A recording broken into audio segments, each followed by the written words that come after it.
Part 84. The Reborn Wife is Farming. Author, Yu Yuzu. Chapter 833. The gold finally fell into the hands of the little bear. Chi Heiran said that it was a gift for their three brothers and asked them to share it equally, but the tiger head and the little lion were still children who only grabbed things and stuffed them into their mouths. Gold is precious, so it is temporarily kept by their eldest brother. Little Xiang once wanted to borrow money from his two younger brothers, but seeing that they didn't understand anything, he could only lament and complain to his mother, "When will they grow up and understand?" Mu Yangling couldn't stop laughing. He touched his little head and said, "You don't talk until you are 3 years old. Your younger brothers are not yet 1 year old. What's the rush?" The little bear could only cut the gold into 3 parts, and handed 2 parts to his mother reluctantly. "This belongs to my younger brother. Mom, please keep it for my younger brothers. I will borrow it from them when they are sensible." Mu Yangling patted his head appreciatively, and assured him, "Mother will help you take good care of your brothers, and you don't need to worry about the money you owe your mother. Anyway, you are still young, so it doesn't matter if you owe it for a few more years. Charge your interest." Little Xiang shook his head again and again, and sighed, "I feel bad about owing money." After speaking, he held his share of gold and left like a little adult. Mu Yangling was very puzzled. The money owed to her was owed, and the money owed to his younger brothers was also owed. How could this kid be willing to owe money to his 2 younger brothers? Little Xiang didn't know that he had an account book in his heart. The money owed to his mother must be paid back. She only accepts gold and silver, but the debt owed to his younger brothers is different. He can use toys and his gifts to offset the debt. At that time, the younger brothers will also be brought in to invest in charity with him. In short, this kid borrowed money from his younger brothers and never thought about paying back the gold and silver. Chi Heiran slept for a day and a night, and when he woke up from the bed, he was still a little dazed. Little Xiang came in with his wobbly brothers. Chi Heiran's eyes widened. He had only been to the border for 10 days, and these 2 boys could walk. As soon as the idea came up, the 2 children fell to the ground with a thump, and the little bear hurriedly let go of one to help the other. Who knew that he was ungrateful, pushed away the elder brother's hand and stood up staggeringly while holding the floor, and then turning to look at her twin brother, seeing that he had also stood up, she stretched out her hand to pull him. The 2 abandoned the little bear and walked towards their father's bed unsteadily holding hands, while the little bear opened his arms to protect them behind. Chi Heiran felt frightened when he saw them walking, stopping, and shaking, so he hurriedly lifted the quilt to hug them, but little bear shouted, "Don't hug them, don't hug them, brothers have to go by themselves." The tiger head and the little lion also stared at their father with wide eyes, waving their hands and yelling "Ah," motioning Chi Heiran to leave. Embarrassed, Chi Heiran watched the 2 brothers walking tremblingly to the bed hand in hand. He was speechless, and said, "Father is here, what are you doing on the other side of the bed? You can't turn your head?" The tiger head and the little lion seemed to realize that their target had changed positions at this time, tilted their heads, and continued to wobble towards him. When Chi Heiran hugged the 2 little ones and led the cubs to sit at the table to eat, Mu Yangling came over and saw 2 sitting in his arms, and he was feeding them each with a spoonful, so he picked them up from his arms. After the children, put them on the high chair, put the bowl in front of them and let them eat by themselves. "Hurry up and eat, you have slept all day and night, are you hungry?" Chi Heiran took his own bowl and asked while eating noodles, "Is there any news from the border? Lu Dehe has already withdrawn his people. No one has discovered the gold mine. Zixia is still yelling at him." "Fortunately, both sides have stopped disturbing the side," Mu Yangling said with a smile, and said, "Now they have changed the activity into a scolding war. Every day as soon as the sun rises, everyone gathers there to yell and yell. There is a border line in between. Except for swearing, they seldom do anything. Mu Yangling thought it was funny when she thought of this. The soldiers of the two countries yelled and cursed at each other across the border. She was also a soldier. She only heard that the two countries faced each other across the border, but there was rarely any verbal communication. Not to mention scolding. But swearing is an essential quality for ancient generals to fight. Not to mention Liu Dehe, who was born as a bandit, even Qi Heiran. When he was in front of the battle, he would swear one after another. The only difference is that what Liu Dehe said was too rough and vulgar, Qi Heiran is more elegant, and Fan Zijin, who is a military advisor, is better at the kind who can choke people to death without swearing. This is the inheritance of the two armies' formations. In short, how can they hurt people like this? Qi Heiran continued to eat noodles as usual. Sometimes when he attacked the city, the other party could not come out of the city. It is not uncommon for him to drag the soldiers to scold him for 3 days and 3 nights. This is not only to anger the other party, but also to damage their morale, so Qi Heiran has nothing to worry about. He went to see Liu Dehe and the other party swearing. They were just arguing about who was right this time. As long as Liu Dehe and General Zixia were not fools, the soldiers would not be involved in the war and the conflict would intensify. Qi Heiran quickly finished eating the noodles, then patted the heads of the 3 children, and said, "I'm going to see Zijin, to see how he's doing the interrogation." Qin Iryi was taken to Fan Zijin for trial as soon as he was escorted back. After a day and a night, it is estimated that some results have been achieved. At this time, Qian Shishan and others were kneeling in front of Fan Zijin with weak legs, looking at Second Master Qin, who was tied to the frame in fear. "Didn't this person run away a long time ago? Why were you caught?" Fan Zijin snorted coldly, didn't give them time to talk at all, and waved his hands to let these gentry be dragged away, and said to Lu Qing, "This Qin Er is the second son of Qin Fang, the traitor of the former Qin dynasty, and he has already taken refuge in Zixia. Several people are collaborating with the enemy and betraying the country. The trial should be completed as soon as possible, and this matter must be reported to the emperor." Qian Shishan and others were so shocked that they fell to the ground. Collaborating with the enemy and betraying the country is a crime of the Yi tribe. If the emperor becomes angry, he may punish the Zhu tribe. Lu Qing responded and asked someone to pull them out. Qin Iryi woke up unsteadily, looked up at Fan Zijin, bared his bloody teeth, and said weakly, "Collaborating with the enemy and traitorous country? I am a subject of the great Zhou dynasty. A group of white-eyed wolves, I am afraid that under the 9 springs, he will not let you go, ha ha ha." Presumptuous, Yan Mo glared at Second Master Qin with sharp eyes, and with a movement of his hand, the whip was drawn towards Second Master Qin, who immediately cried out in pain. Fan Zijin sat down on the chair indifferently, and said, "Stealing the country and usurping the throne? Isn't this the second prince from the previous dynasty? Listen, you don't seem to be scolding me, but the second prince. He, the white-eyed wolf, is also him. Emperor Jingyan died at the hands of the second prince and your father. If he wants to find you, he should also find you, the Qin clan and the former second prince." Qin Iryi choked, and Fan Zijin's eyes flashed coldly, and he asked, "What kind of chaste ministers are you pretending to be now? You Qin clan treasoned the country when you were Emperor Jinjian, murdered the king and betrayed the country, and supported the second prince. The minister of the second prince is dead. The king ordered the minister to die and the minister had to die, but your Qin clan ignored the order of the second prince and went to Zixia privately. You say, you are pretending to be chaste with me now. How many people believe it? The Reborn Wife is Farming. Author, Yu Yuzu. Chapter 834.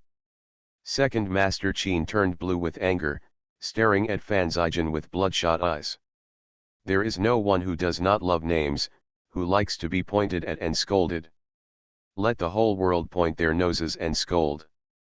Qin Iryi gritted his teeth and did not speak, but Fan Zijin did not believe that he had the backbone. If he was really not afraid of death, he would not seek refuge in Zixia, so he made a move and asked Yanmo to interrogate him and go out by himself up. Qin Iryi is indeed afraid of death, and even more afraid of pain, but his wife, children, and relatives are all in Zixia. He admits some things, but he doesn't say anything about them. Torturing people to death, the other party gritted their teeth and didn't say anything. This made Chi Heiran give him a high look, turned his head and said to Fan Zijian, "This is similar to his father, but it's a pity that he didn't inherit his father's brains, otherwise he wouldn't have brought a few people to Lingnan to make trouble."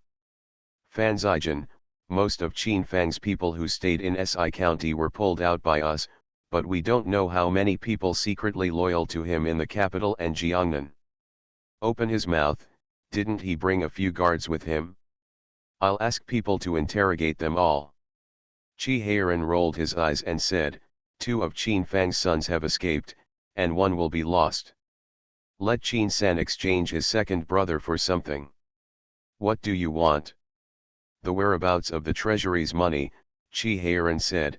"Anyway, we have dug up the Qin Xiangfu 3 feet and can't find it. The things must still be in the capital, and they can't transport them out. Why don't we exchange them with us? Anyway," he glanced at him and said, "It's you, do you want to?" Chi Heiran nodded affirmatively. "If you and elder brother are arrested, I will definitely be willing. Anyway, I can't take that money away, why not change it for someone else?" Fan Zijian has always thought about others with sinister intentions, so he snorted coldly, "I'm afraid Qin Er and Qin San are not so brotherly. Qin San and Qin Er are sibling brothers, and it is true that they are not so affectionate, but now there are only 2 brothers left in the Qin family. They are struggling to survive under the oppression of the Zixia royal family and various dignitaries. If he knows the whereabouts of the treasury silver, he is the key to being willing to exchange for his brother's return is that he doesn't know." Not only he didn't know, Qin Er didn't know, even their mother didn't know. When the war broke out, they were sent out of Dazhu by their father and went directly to Zixia. When they arrived in Zixia, they heard that their father and the second prince forced them to Emperor Jinjian died and usurped the throne.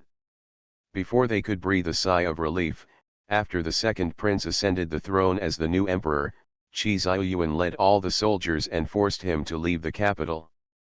Until his father died on the border between Dazhu and Zixia, they never heard from his father about the state treasury. A few words of gold and silver. If it weren't for Dichi's release of the payment documents, even his father's subordinates would be sure that the money in the Dezhou treasury was indeed taken by his father, and they would all suspect that Dichi had framed him, but they really don't know where the money in the treasury is. Even my father's subordinates don't know. So at this time Chi Heiran asked them to exchange news. Qin San had no choice but to ask the Zixia royal family to let them rescue his brother when they negotiated with Chi Heiran, and he was willing to give money silver treasure, if he could get it. At this time, the Zixia people thought that Qin Er was arrested in the territory of Daki. Seeing that Qin San was willing to give gold, silver, and treasures, they were also happy to pass on the message for them. Fortunately, all the soldiers in the guard that took Qin Er died, otherwise Zixia must have become suspicious. Zixia sent a team of angels to Daki. The main peace faction felt that this was a once-in-a-lifetime opportunity to make peace, so the lineup was strong, and the Prince Zixia personally led the team. But the main fighters were afraid that their bones would be too soft to cut off too much profit, so they forced a few people in.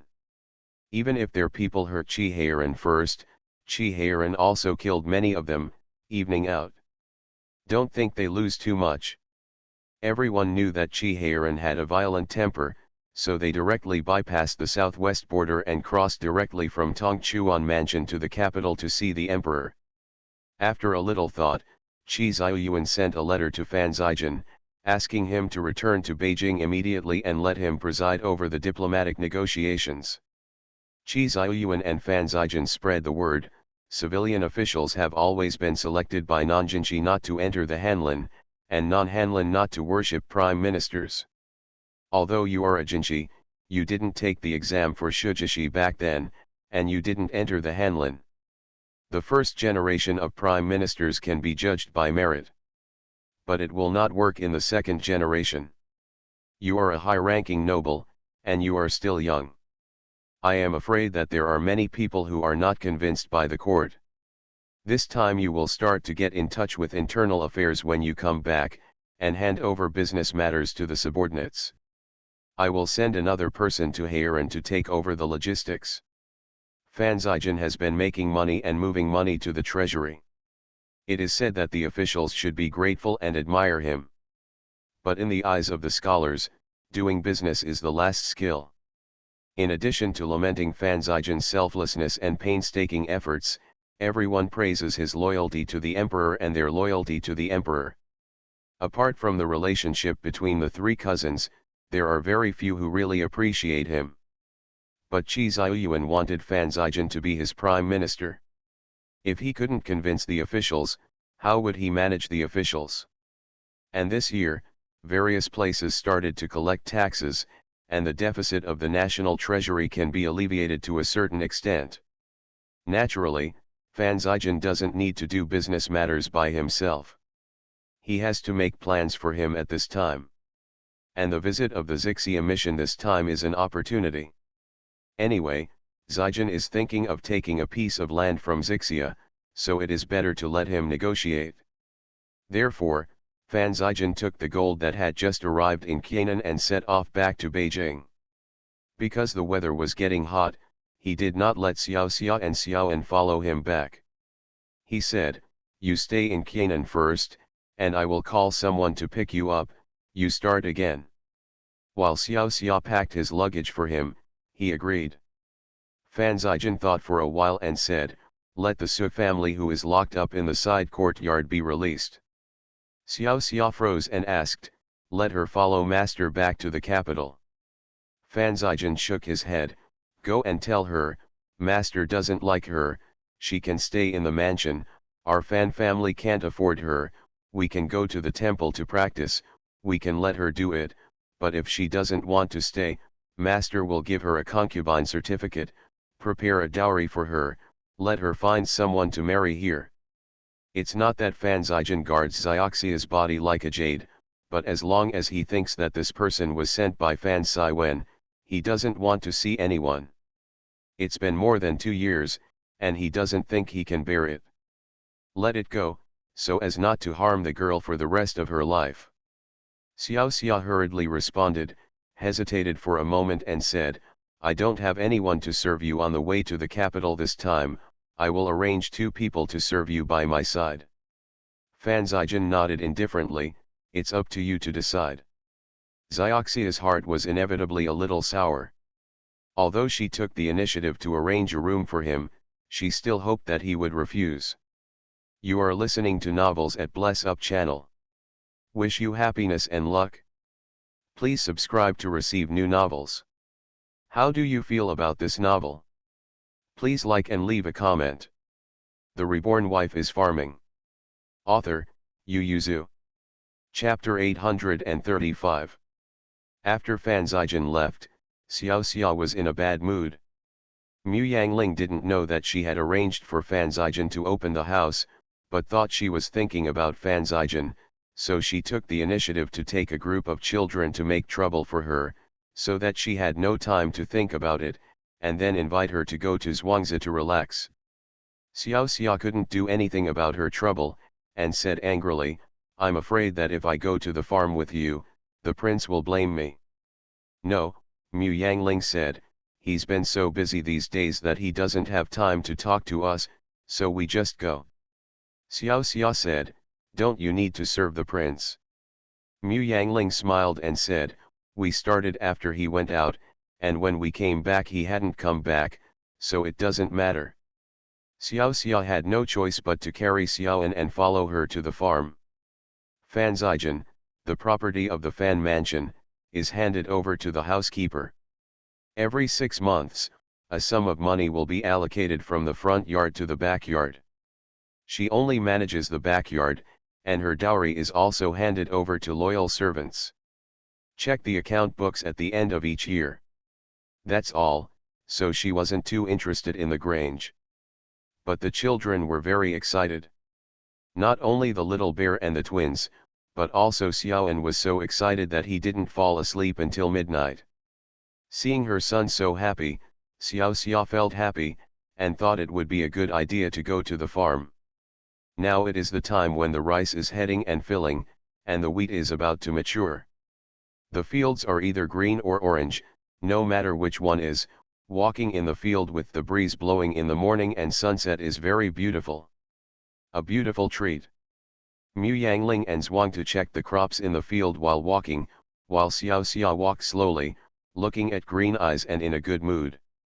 Little Xiong and Xiaoan guarded the staggering tiger head and little lion at the back.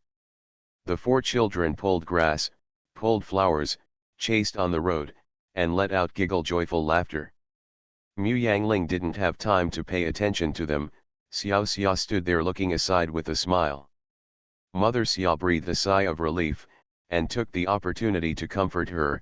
Ma'am, you see that Xiaoxizi and the little prince are having a good time, and now Xiaoxizi only has you by his side, so you should be more happy, otherwise he will be very happy. I'm not in the mood to play with the little prince and the others. The smile on Xiao's face was faint, and she said, Nurse, I know, it's just that I feel a little uncomfortable. Mother Xia sighed, touched her head and said, Ma'am, the Duke is different from the prince, and you are also different from the concubine. But it's not just those businessmen. It's inevitable that people are welcomed and sent here in the officialdom. It's better for you to arrange it on your own initiative than others. The Duke of the State doesn't like the Su family sent by the old man. It doesn't mean I don't like other women sent by the old lady, and now the relationship between the old lady and the Duke is much better. Xiao smiled and said, Nurse, I know all of this, don't worry, I won't go into a corner, but knowing it doesn't mean that I won't feel uncomfortable. Mother Xia sighed and said, You are already stronger than many people, even the old lady. The old lady refers to Xiao's mother. Xiao looked at Xiaoan with a smile and didn't answer, so Nanny Xia stepped aside. It would be bad to go on with some things, but fortunately her wife is open-minded. Mu Yangling squatted on the edge of the field, pinching a piece of soil in her hands, and the wet soil was rubbed away bit by Mu Yangling. She nodded slightly, straightened up, and said, This year is pretty good. Yes, it was very hot last year, but it rained every now and then. This year, the rain was a little less, but the temperature was not very high. The water on the mountain did not stop flowing. The small ones asked people to use bamboo tubes to guide the water into the fields, piece by piece. Let the water go down, so there is no shortage of water in the nearby land. Mu Yangling nodded appreciatively, Very well, in 10 days or so, the grouting will be over. As long as there is no heavy rain, this year's harvest will be guaranteed. Zhuangtu looked at the ears of rice hanging on the rice, and couldn't help showing a smile on his face. Yes, because the dry rice number 1 uses less water, as long as the soil is not dry, it can live, so this year there are many less water grabs. Hutu walked over tremblingly, pulled a handful of ears of rice, the chubby squeezed the rice pulp, and he felt a faint fragrance, so he held a handful of green shells and stuffed them into his mouth. Mu Yangling took his hand quickly. Why do you stuff everything into your mouth? Ah, Hutiou shouted angrily, this is his food, even his mother can't grab it. Mu Yangling touched his stomach and found it was still chubby, so he wiped his hands with a handkerchief. The stomach is still full, don't eat indiscriminately. Mu Yangling held him in his arms and said to Zhuangtu, didn't you say there are plums? Take the little princes to pick them. Little Xiong and Xiaoan came over holding the little lion's hand, and immediately cheered when they heard this. Great, let's go pick something delicious. Hutu understood the last sentence, and the saliva flowed down immediately. Mu Yangling wiped his saliva and said with a smile, I didn't miss your food and drink, why do you always look like you're not full?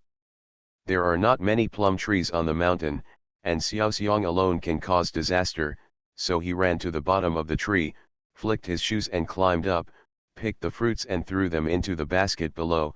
Gu Yu shouted from below, "Master, you have to pick ripe ones, big and ripe ones, you can't eat this kind of green ones." Xiaoan was still young, hugging a tree desperately, unable to get up. He turned his head and glared at Xiaoting, and told him, "Hold me up." Xiaoting was taken aback. Little Bear climbed the tree by himself, so he didn't expect to be able to cheat like this when climbing a tree, but he quickly realized that he hugged Little An and put him on the branch of the tree. Xiao Xia stood aside, coaxing him, "Xiaoan, let's let brother Xiang pick it." Xiaoan refused, and he insisted on doing it himself. Little Xiang saw it from above, so he slipped down a little bit and reached out to Xiaoan, "Brother Xiaoan, I will pull you up." Xiao Xia's eyes widened, and before she could refuse, Xiaoan stretched out her hand to Xiao Xiang, and Xiao Xiang immediately picked him up, hugged him with one hand, and climbed up slowly, choosing a very thick one. The branches let him sit and pick the fruit. Xiao Xia tightened her hand on her chest, and saw her son sitting firmly on the tree branch, smiling so much that his eyes narrowed.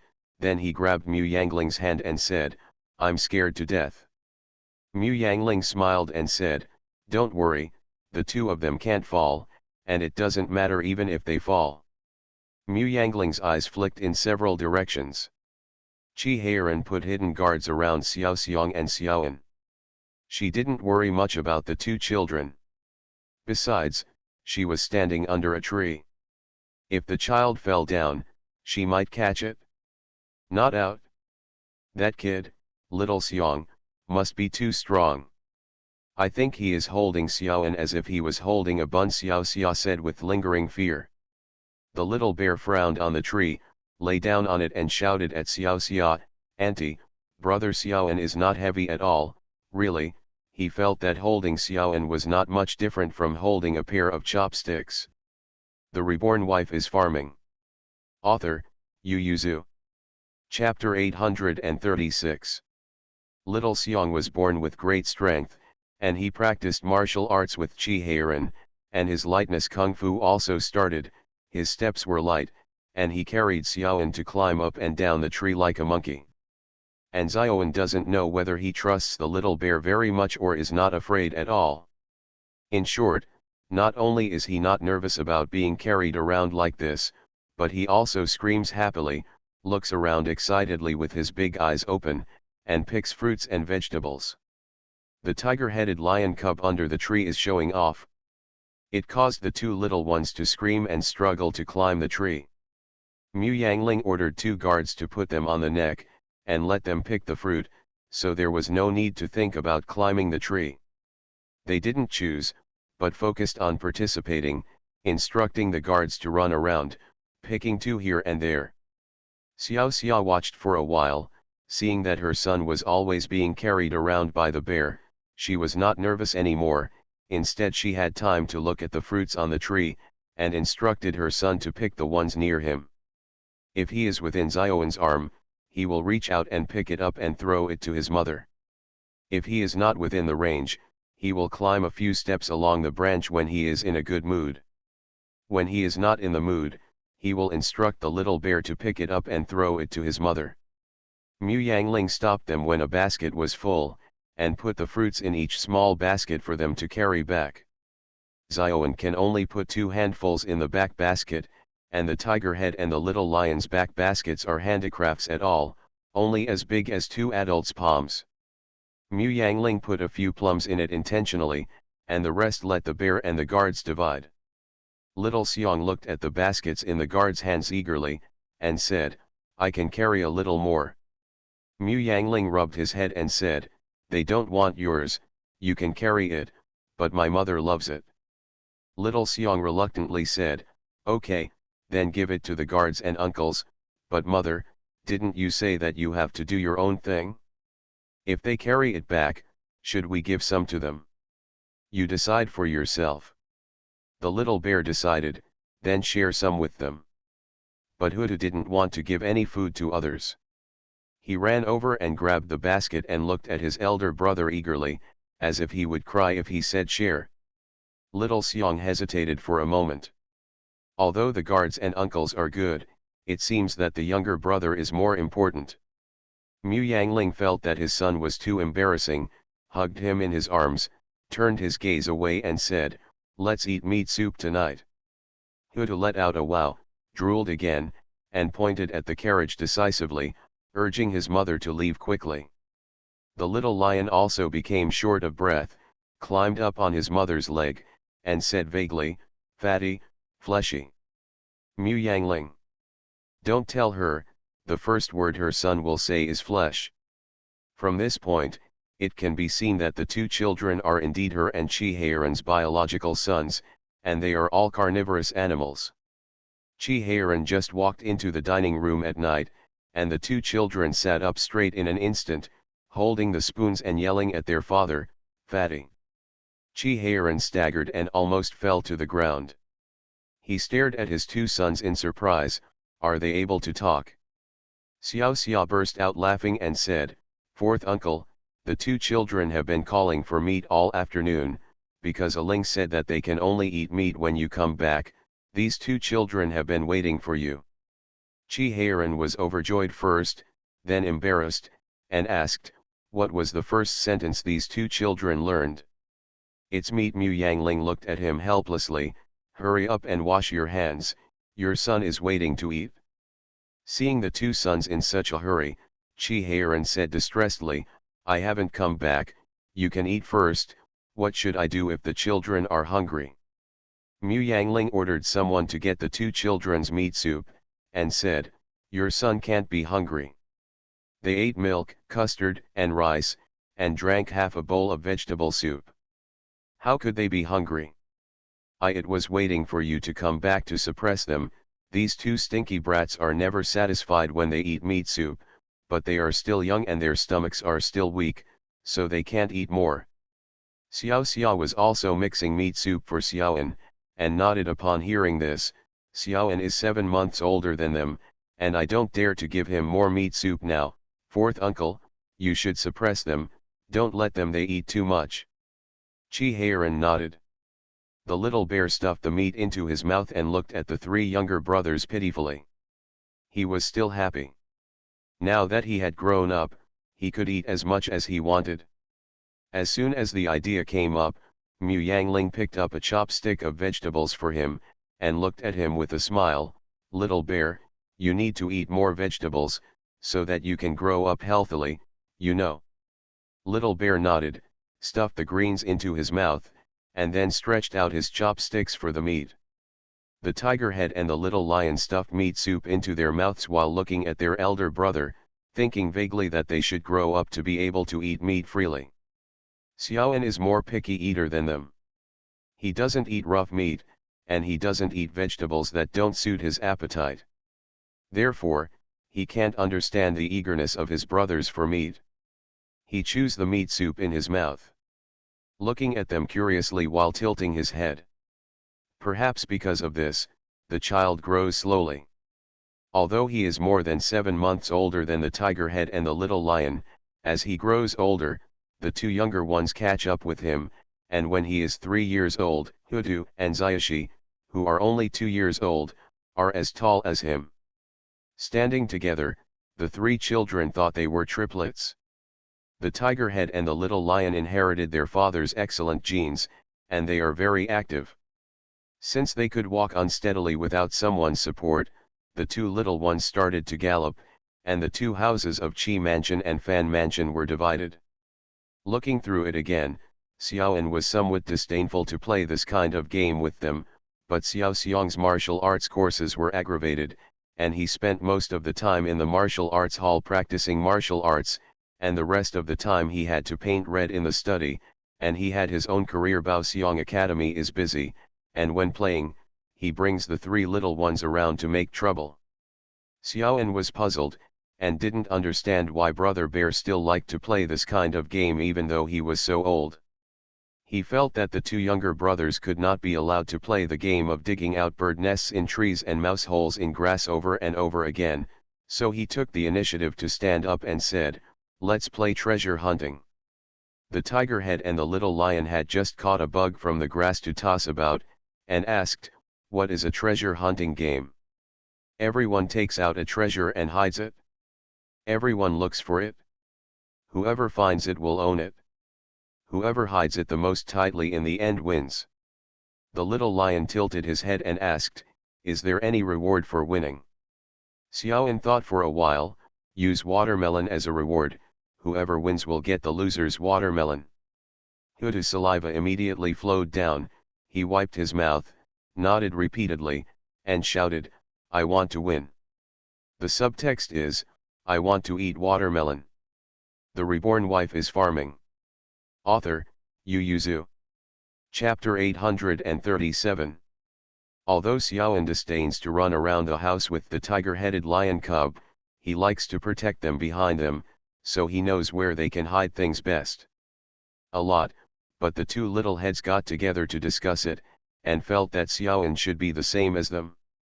There is no place in this mansion that they haven't been to, so the two brought their maids and women around the world. But they searched all the rock areas, flower bushes, pavilions in the two prefectures, but they couldn't find the treasure hidden by Xiaoan, but Xiaoan was already waiting aside with the toys of the two of them. Seeing that it was getting dark, the women persuaded them, "Second young master, third young master, let's go back to take a shower and have dinner, and we will look for it tomorrow." The little lion asked Xiaoan, "Brother Xiaoan, where did you hide your things?" Xiaoan shook her head, "If you admit defeat, I will tell you."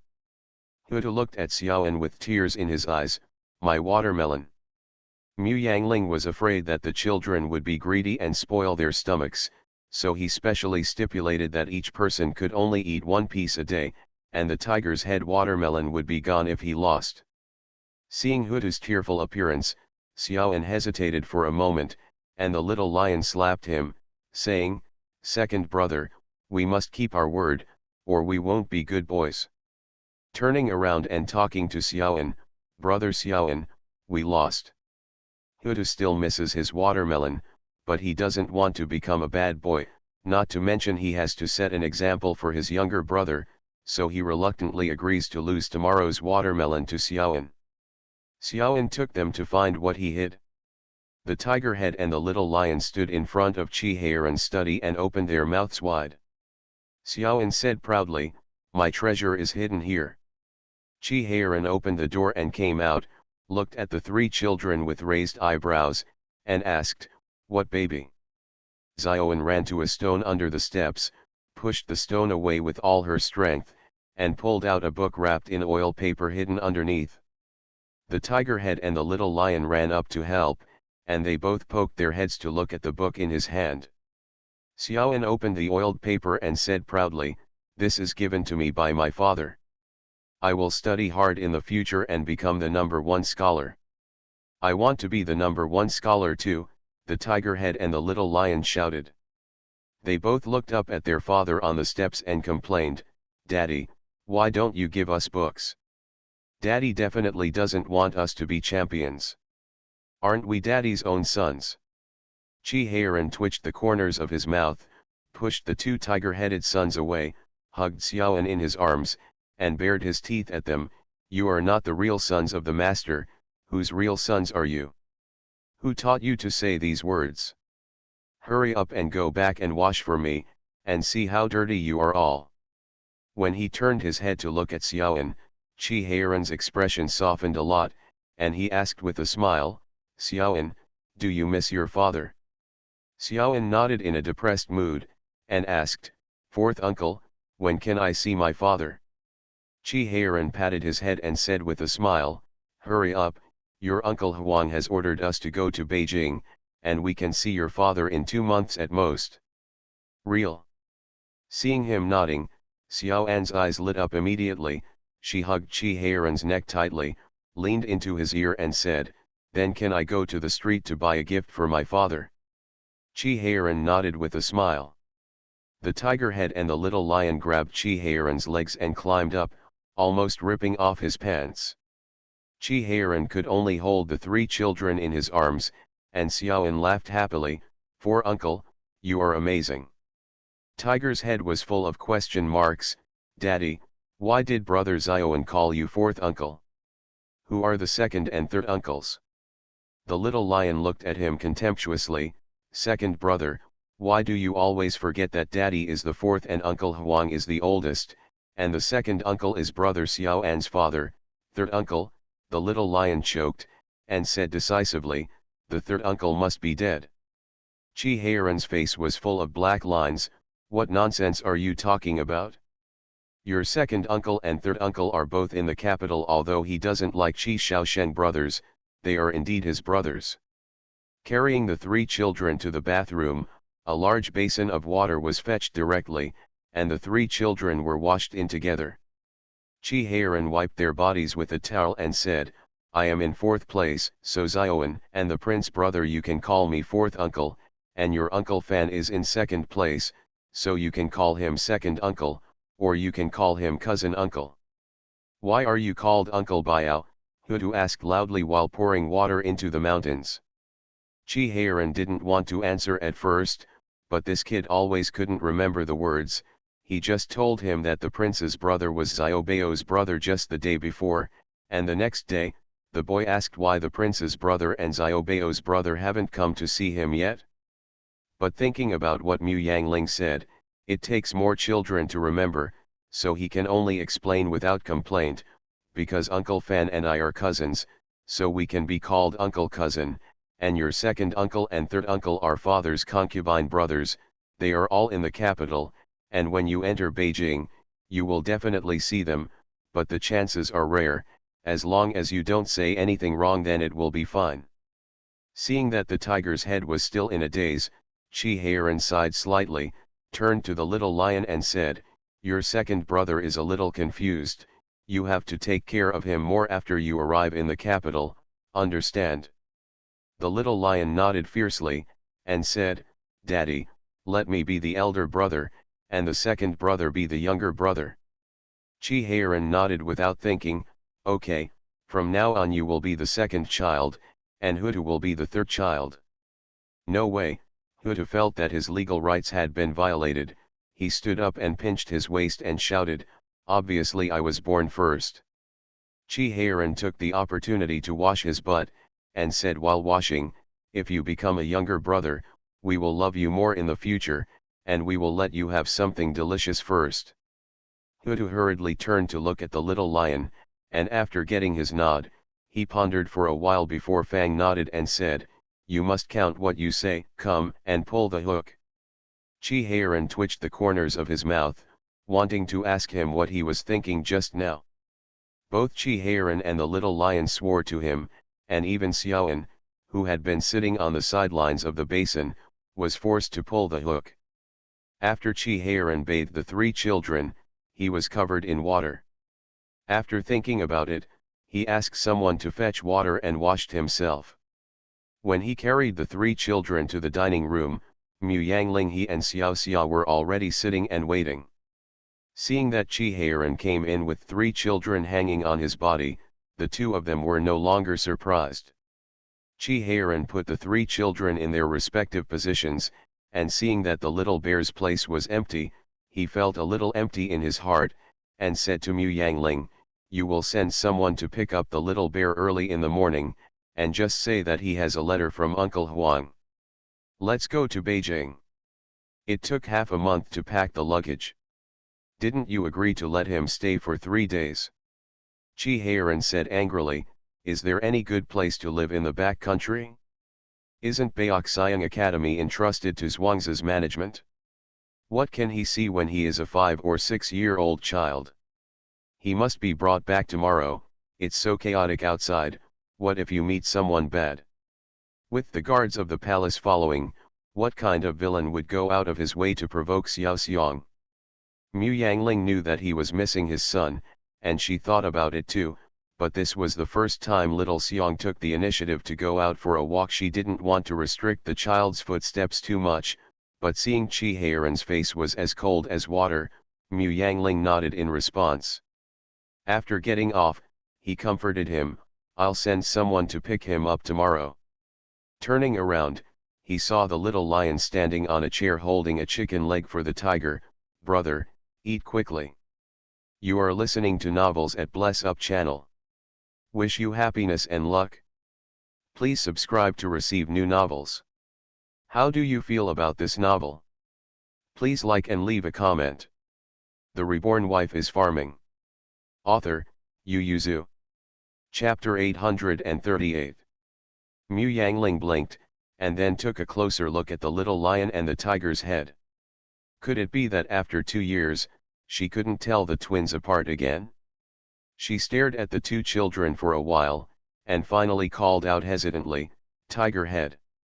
Hutu, who was eating the chicken leg, raised his head and looked at his mother blankly. "Mother, what's the matter?" Mu Yangling turned to look at the little lion who was still trying to feed the tiger's head, and asked, "Little lion, what did you call your brother just now?" The little lion put a piece of braised pork on the head of the tiger with a serious face, and said to his mother seriously, "Call me brother, mother, my brother, and I have changed. From now on, I will be my brother and he will be my brother." Chi Heiran lowered his head to pick up the rice, pretending that he didn't hear anything. Xiaoan looked at the little lion with a look of "Brother, you are so stupid," and then ate slowly. Xiao Xia was obviously taken aback, and stared back and forth at the twins with wide eyes. Can the elder and younger be switched? Mu Yangling turned to look at Chi Heiran. Seeing his guilty conscience, she immediately ground her teeth, but she didn't say anything in front of everyone, but said vaguely to the little lion, "Hurry up and sit down to eat. Don't eat, pick it up for your brother, he will eat it himself." At night, Mu Yangling yelled violently from the main house, "Chi Heiran, let me tell you, if you can't get them to correct you, you'll be sleeping on the soft couch outside." Mu Yangling pinched his waist and looked at the two children, saying, "The elder brother was born first, the little lion, the tiger head was born before you, he is the elder brother." Hutu didn't appreciate his mother's protection of his rights and interests at all. He puffed up and said, "I want to be a younger brother." The little lion also shouted, "I want to be the elder brother." The second elder brother has agreed, and the father also agrees.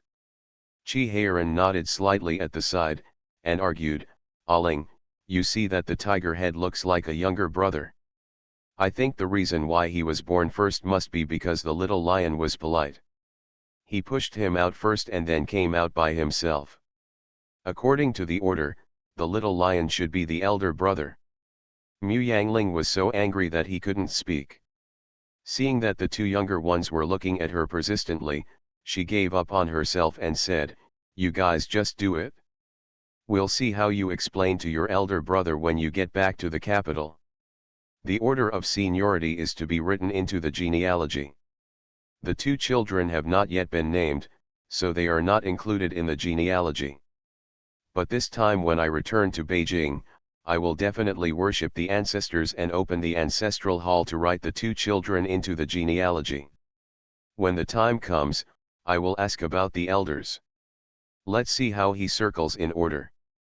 Chi Heiran rubbed his nose, drove the two sons to sleep on the small bed, hugged Mu Yangling and explained in a low voice next to her ear, "I don't think the tiger head is simple-minded, and I listen to Xiaoan and the little lion for everything.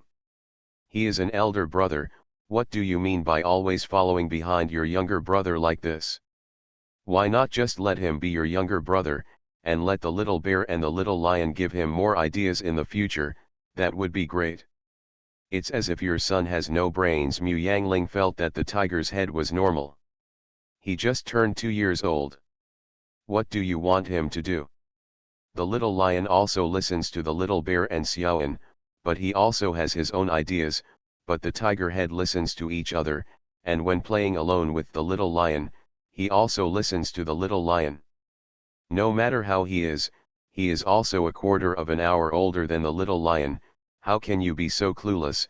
Chi Heiran said distressedly. He is an older brother, not only should he stand upright, but also protect and take good care of his younger brother, but when the two younger ones are together, Do you think it is the little lion who takes care of the tiger's head, a little more, or the tiger head takes care of the cub more? Mu Yangling couldn't understand, why must the elder brother take care of the younger brother, and the younger brother can't take care of the older brother?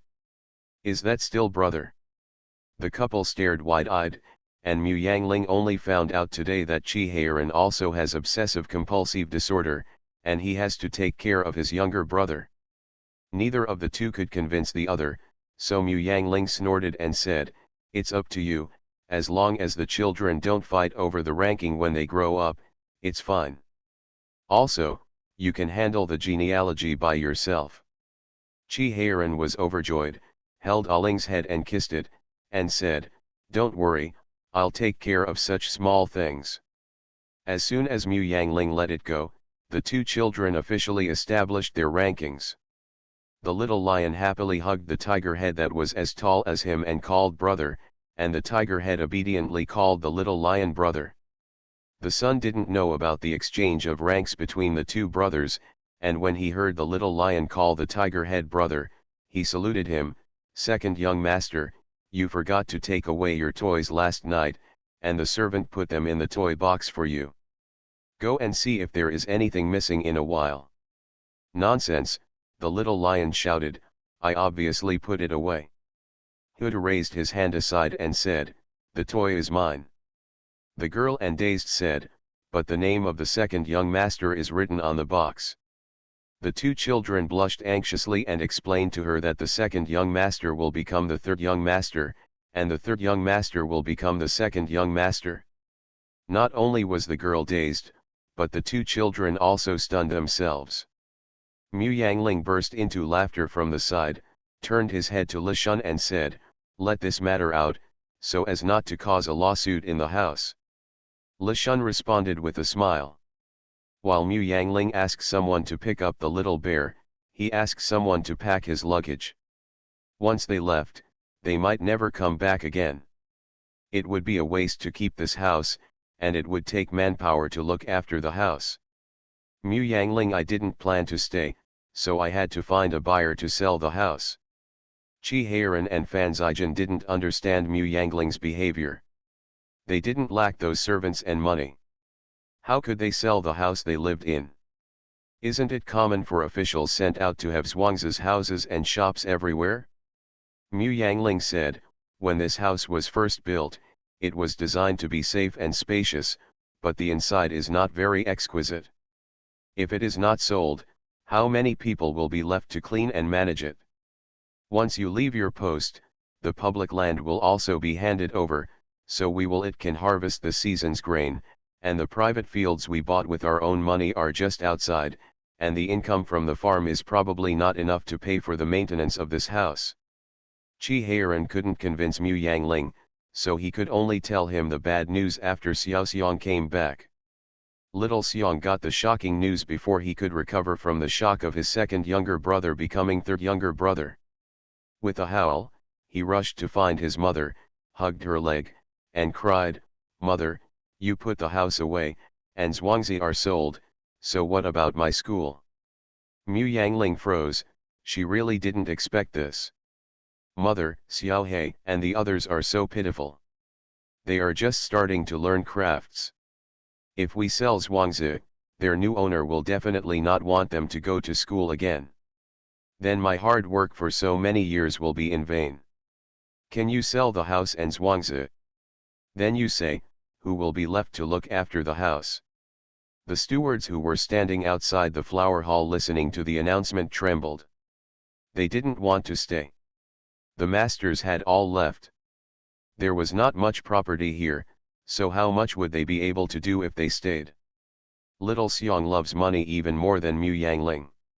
Hearing this, he said, "Just leave it to Xiao Hei's father, and let him look at the door. Our family has a shop in the city, and we are not afraid that Xiao Hei's father will corrupt our house of." Mu Yangling thought for a while and said, "Then I'll give you this house and let you take care of it, okay?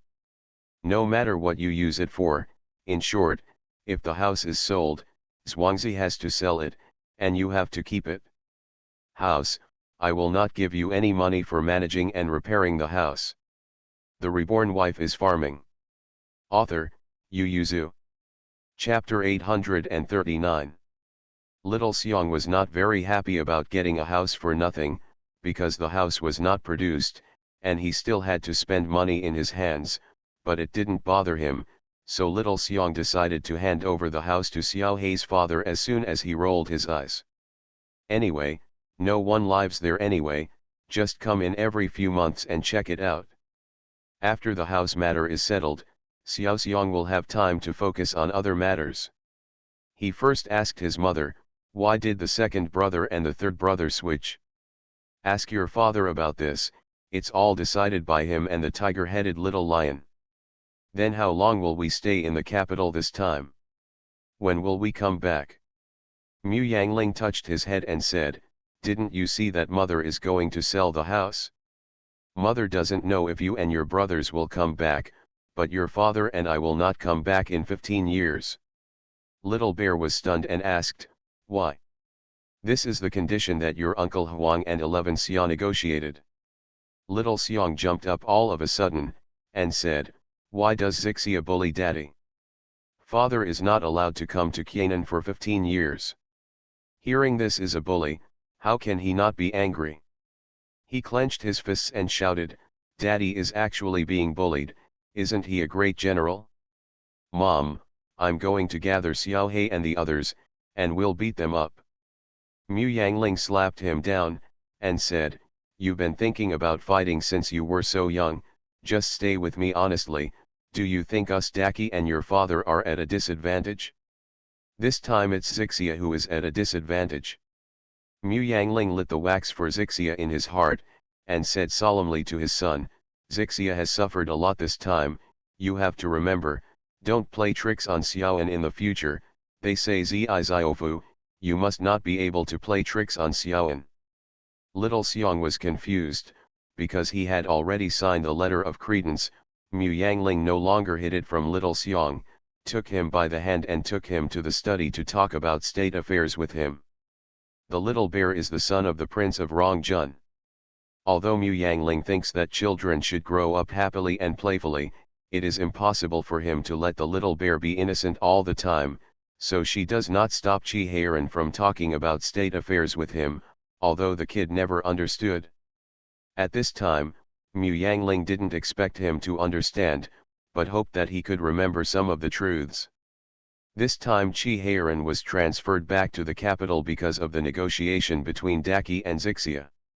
More than a year ago, Chi Heiran pulled back more than 10,000 taels of gold in the territory of Xixia and discovered a gold mine, but he falsely accused Xixia of hurting him and demanded compensation from Xixia. Xixia began to send angels to negotiate. The Prince of Xixia expressed his friendship with Daki, and returned to China after formally establishing diplomatic relations with Daki. His subordinates stayed in Daki, and they were responsible for negotiating compensation with Fan Zijin. They felt that this matter should be very simple. Although their Xixia soldiers injured Chi Heiran's people also killed many of their soldiers to take revenge. No matter how much they want to pay for some medicinal materials and medical expenses from Xixia, it will be over. The theme of this negotiation should be the establishment of diplomatic relations between the two countries and the future friendly development.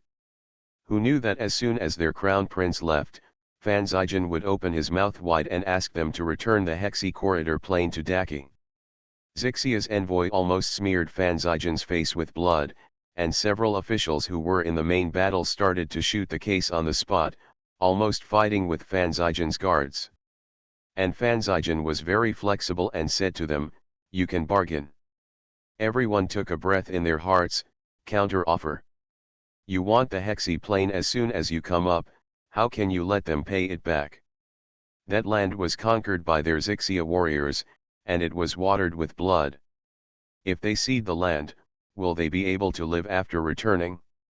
Everyone suspected that Fan Zijin didn't want to see the establishment of diplomatic relations between the two countries, and deliberately provoked them so that the two countries would turn against each other. Little Xiong didn't know much about the grievances between the two countries. He listened to his mother's narration at this time, and he felt wronged for 11 Xia. Why did the second uncle want to rob other people's land? I didn't see daddy get hurt either. Mu Yangling looked at him intently, and explained, the land occupied by Xixia originally belonged to the Central Plains, and most of the people living on it were Han Chinese. Now they are fourth-class citizens in Xixia, equivalent to slaves in Xixia. Little Xiong opened his mouth wide, then said with red eyes, Father and Uncle Huang are so powerful, why is our land taken? Mu Yangling hurriedly comforted him, and said, this land was occupied during the previous dynasty. At that time, your Uncle Huang hadn't become emperor yet. After a pause, he continued, your father was not born at that time.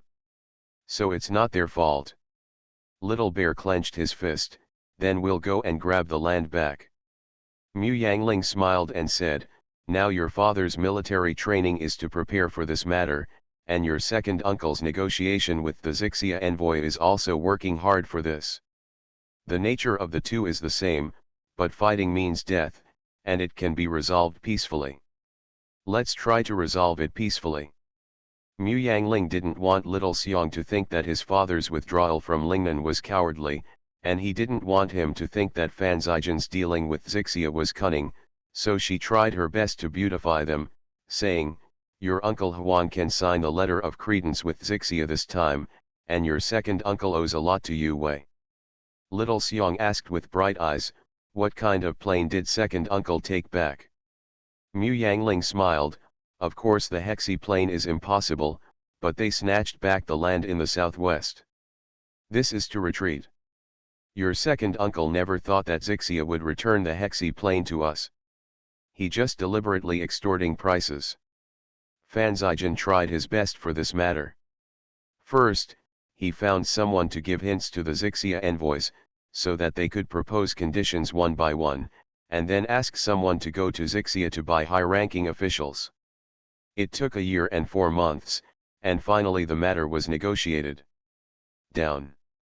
A large area including the gold mine was ceded to Qi, and the price they paid was that Qi Heiran was not allowed to hold any official position in Lingnan for 15 years, nor was he allowed to set foot in Lingnan. There is no way, Qi Heiran is too dangerous to Xixia.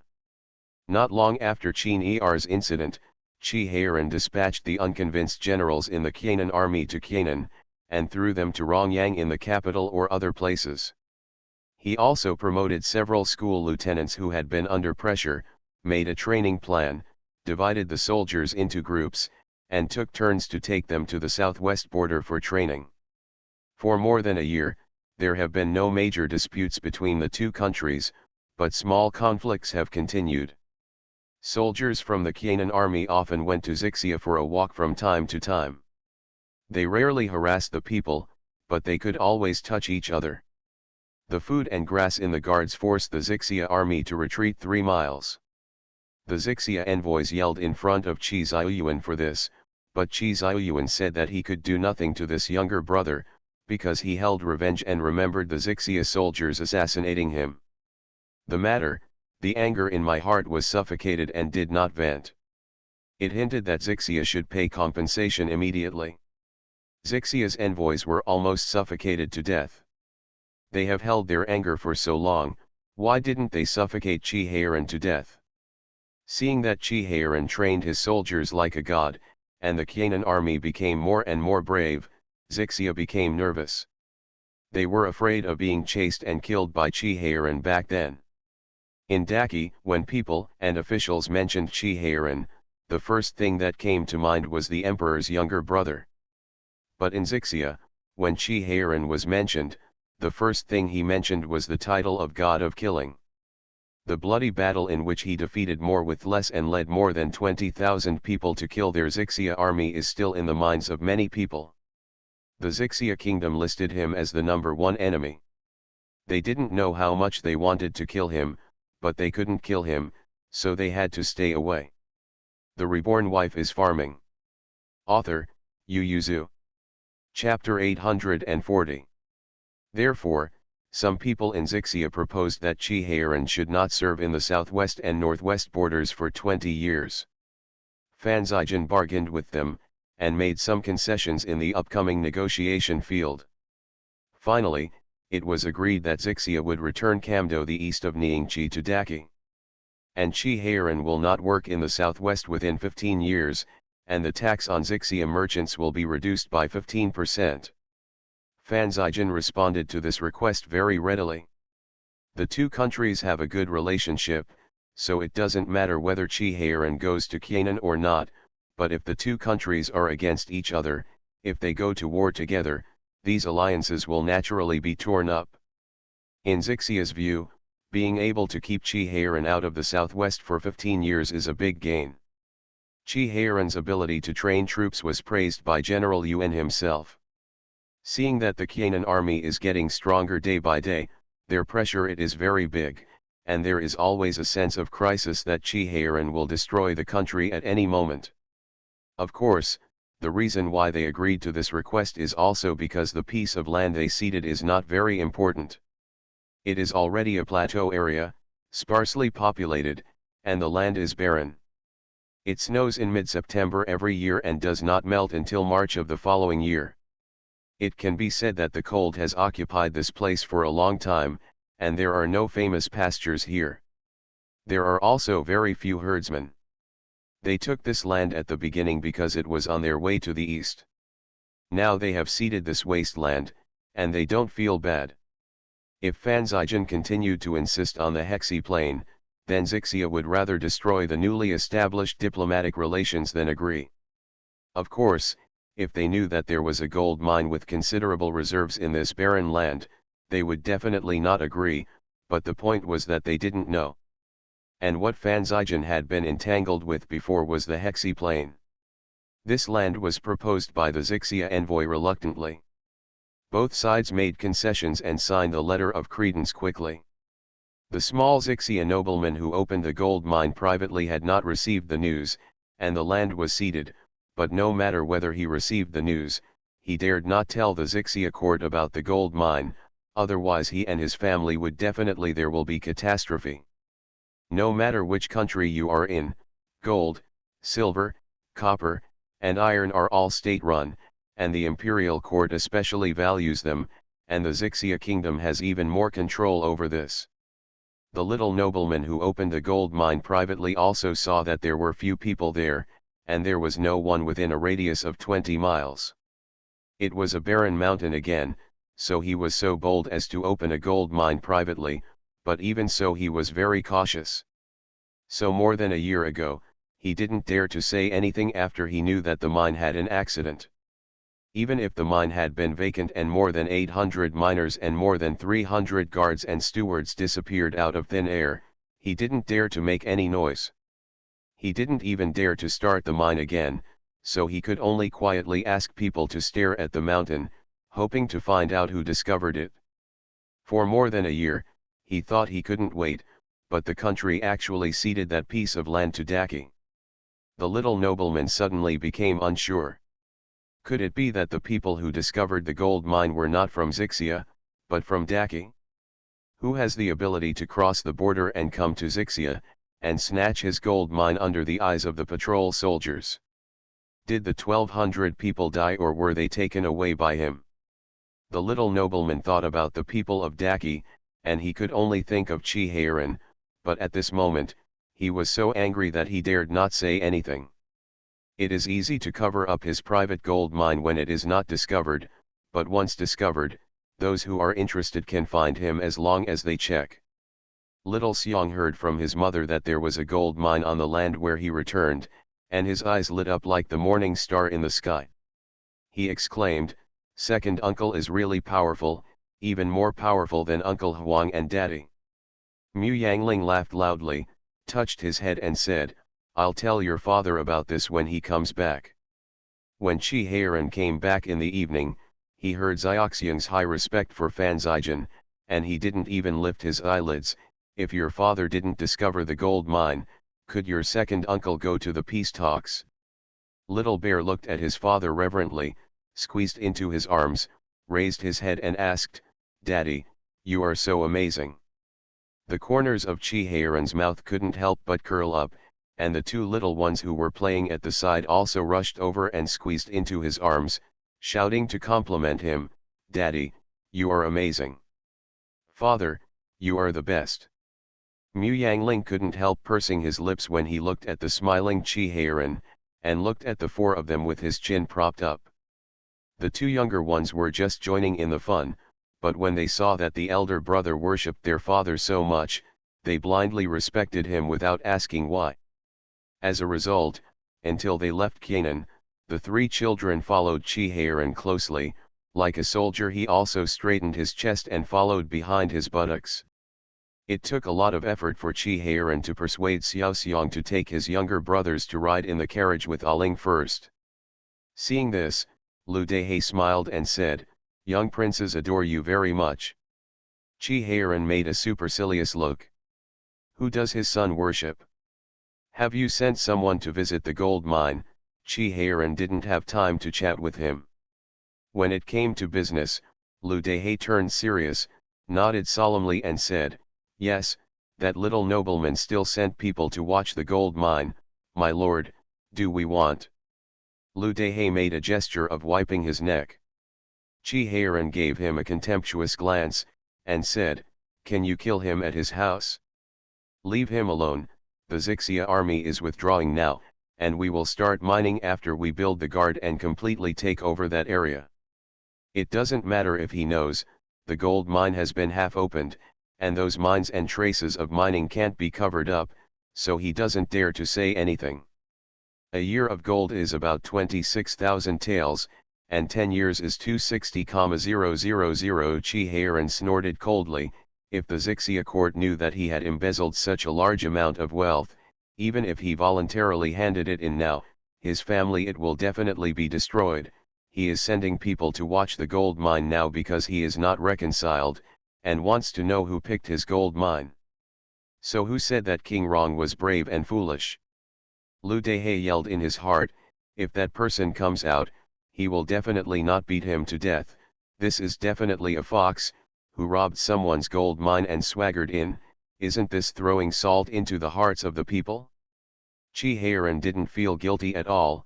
He said, "These belong to me in the first place, and they have been taken over by them for so many years, so they have taken advantage of them for nothing. By the way, since there is a big gold mine there may be other places as well. You ask people to go to various places to investigate, if only a few more gold mines can be found." Lu Dehei smiled. He, you think gold mines are big radishes? They can be found everywhere. Chi-Heiren was about to leave Canaan, feeling a little melancholy. After all, this is the place where he stayed for 5 years.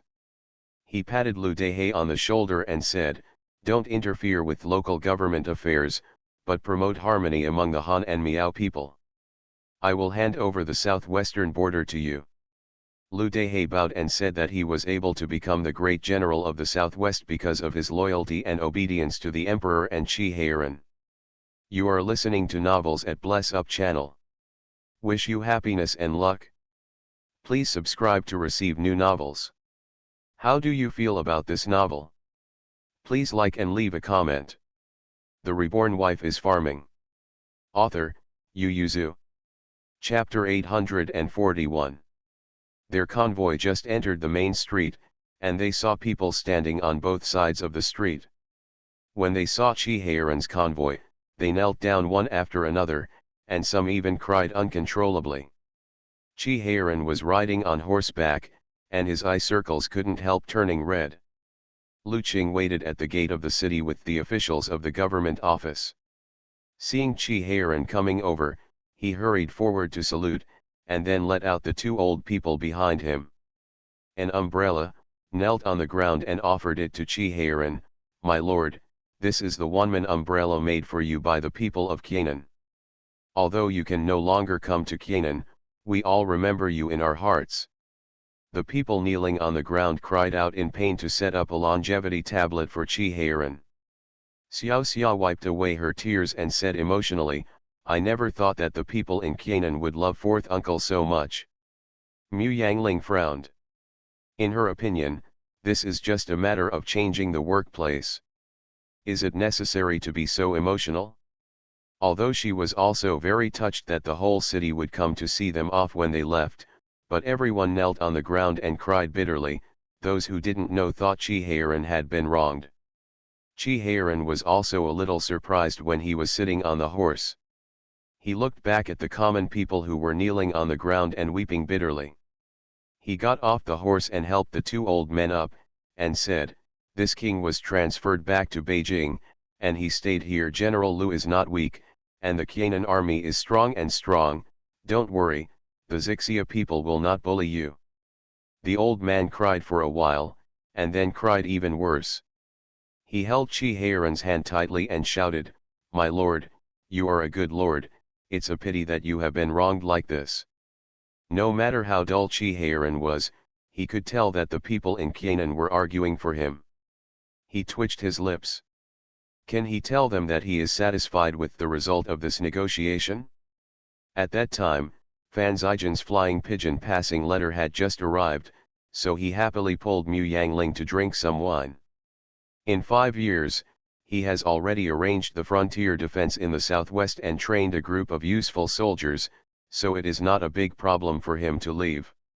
Anyway, he and his elder brother agreed that it was 6 years, and now it is only in advance.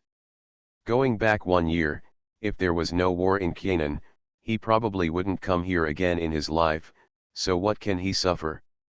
Chihayron couldn't let his elder brother take the blame for him, so he pulled him up and said with a loud smile, "Why did the old man say that? This king has the emperor's brother on top, who dares to wrong me?" The laughter was hearty, like a breeze blowing in the ears. The two old men looked up at him blankly, and saw that there was no trace of sadness on his face, and he did not seem to have been wronged. Chihayron returned the Wanman umbrella in his hands to the two of them, and said with a smile, "This king has only done his own business, so he can't afford the Wanman umbrella. You all feel that this king is good because you have been exploited by the officials of the previous dynasty, but this king, except for official business, the king has never done anything for everyone in private, so let's leave this umbrella of 10,000 peoples to those who deserve it." After a pause, he smiled again, "Before I leave, I would like to ask you one thing. Hate greedy people, if there are corrupt officials in Qianan, officials who eat the king's salary but do not perform their duties, everyone just appeals, and the emperor will definitely make decisions for you, and if there are good officials who forget their personal interests because of public service, you will take this umbrella of 10,000 people. Give it to him." Chihayron turned around and got on his horse, and said with a loud smile to everyone, "I also know that you all respect this king. In the 5 years in Qianan, this king dare not say that he has made great contributions, but he has done his duty. Everyone wants to set up a tablet of longevity for this king. The king is naturally happy, but don't forget about the Holy Majesty when he was established. Qianan was able to breathe so quickly from the war, half of which was due to the Holy Majesty's tax exemption for 3 years, and the purchase of grain and agricultural tools for you, and the other half was due to your lordship and cooperation. You've worked so hard, if you don't mind the trouble, set up all the longevity tablets of your lords, ha ha ha." The two old men looked at Chihayron speechlessly, but they were sure that he was not wronged, but very happy. It seemed that this man was very happy to leave Qianan. Immediately, the two of them felt uncomfortable, and felt that their abundant feelings were wasted. The common people kneeling on the ground and weeping bitterly also felt that they were crying for nothing just now, as if they were being self-indulgent. Everyone raised their heads and blushed and stared at Chihayron. Chihayron rubbed his nose, and was about to say something pleasant, when Xiaoxiang opened the curtain, leaned half of his body out, and asked curiously, "Father, how long are you going to talk? We still have to go out of town to ride horses." At this time, the previous friendly behavior of the masters of the palace had an effect. Everyone stood up one after another, selectively forgot what happened just now, and bid farewell to the little Xiong Zioan and the twins who were sitting in the carriage with tears. Some people even gave gifts to the guards on both sides of the carriage, signaling them to give them to several children. But more people looked at the princess sitting in the car through the opened curtain, knelt down respectfully and kowtowed to her again. The prince was right, half of their life was due to the wiseness of the saint. It was the Mingjun of the current generation who allowed them to recuperate, but half of the other half was because of the princess sitting in the car.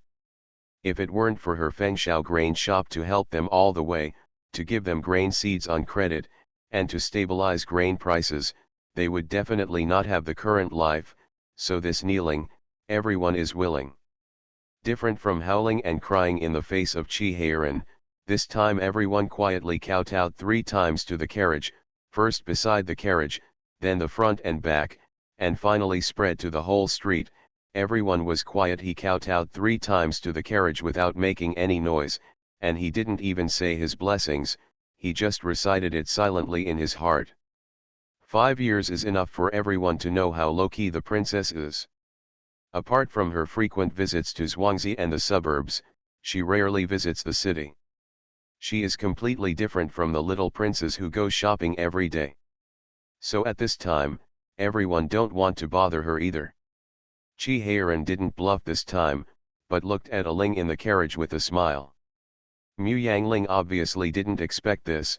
She was at a loss. Before she calmed down, she opened the curtains and said, "Everyone, get up, the ground cool, I hurt my legs after kneeling for a long time."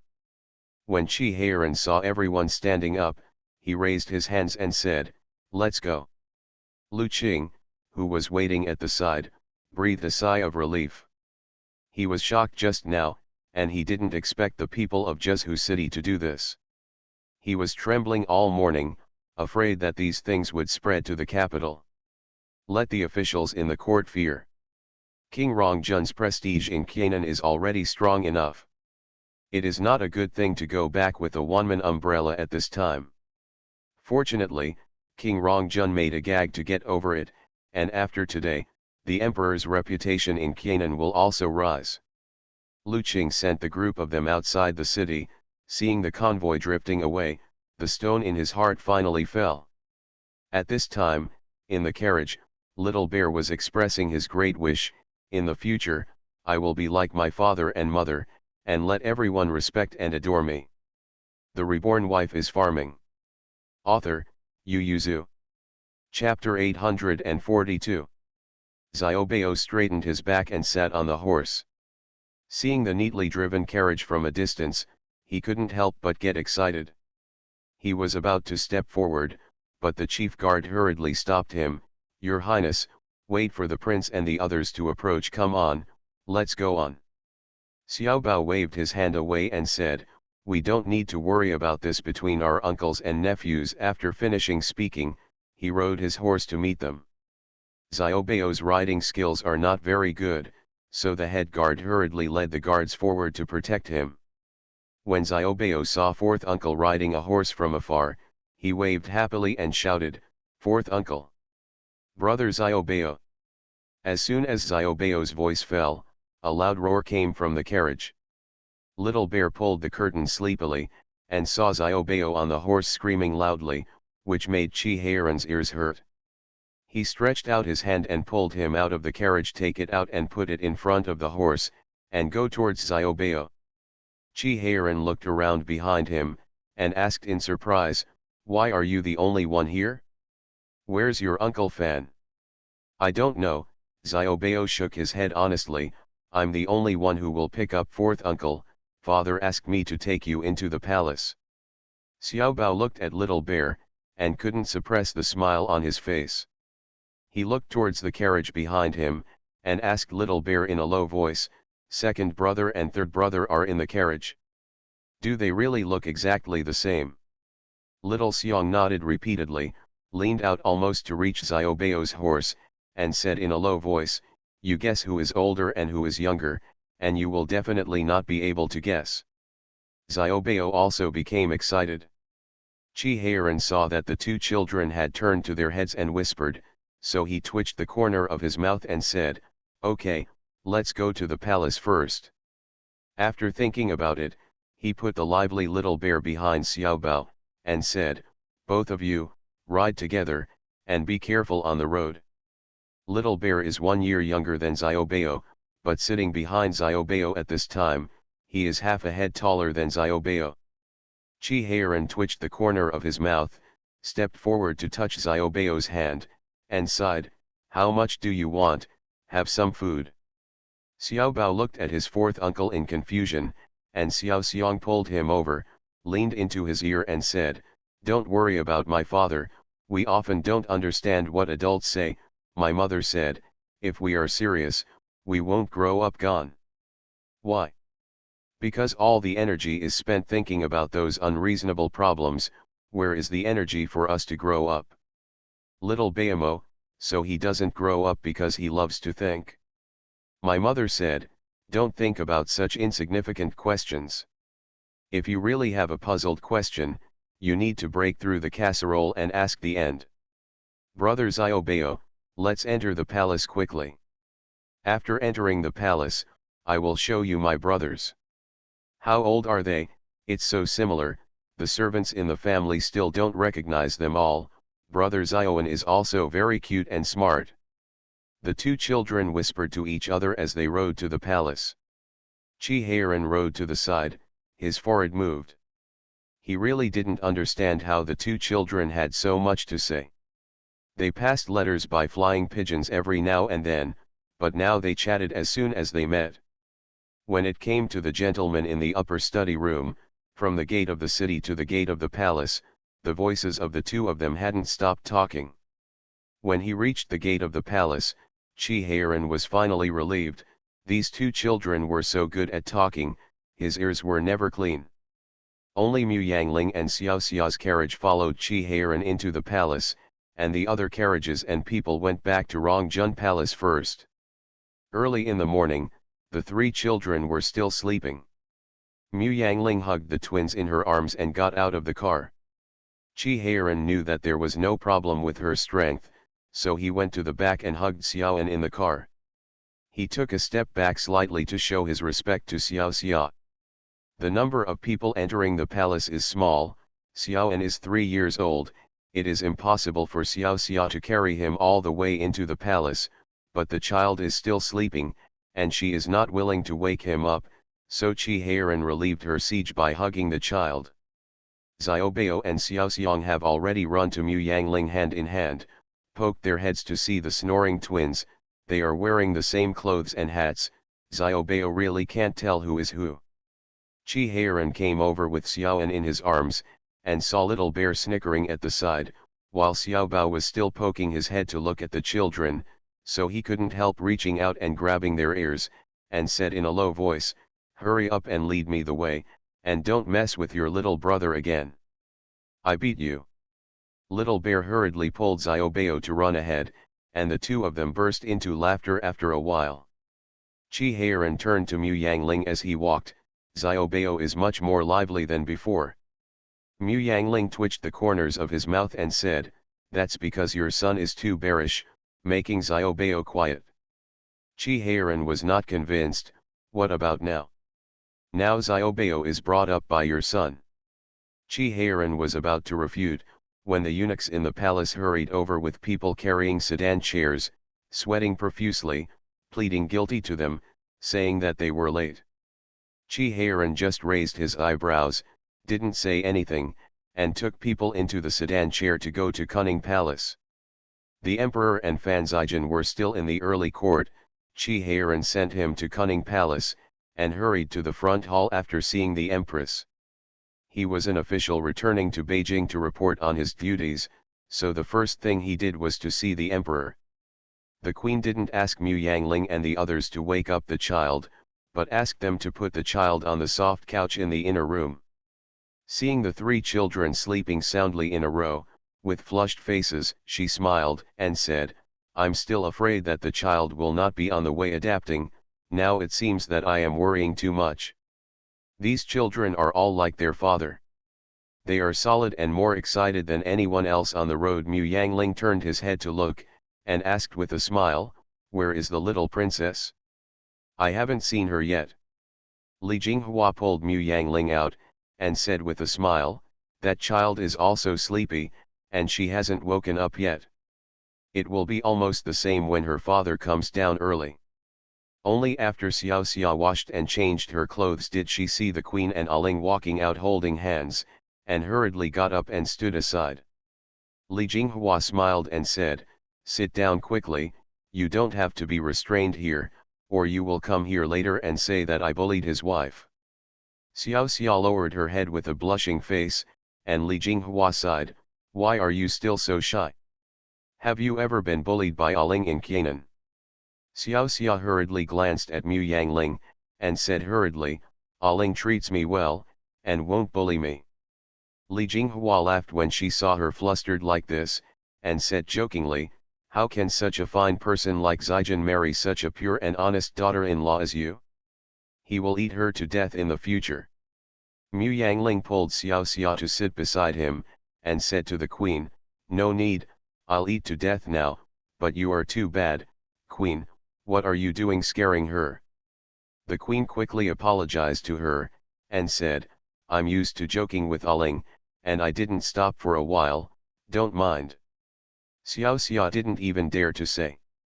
Mu Yangling talked with the queen, and brought Xiao Xia into it from time to time.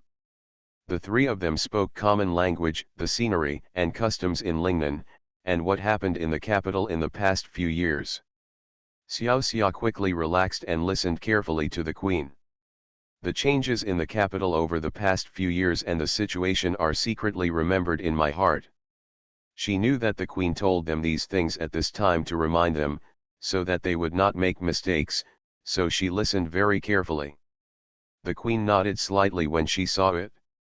Although Xiao Xia was a little timid, she was a good wife and mother.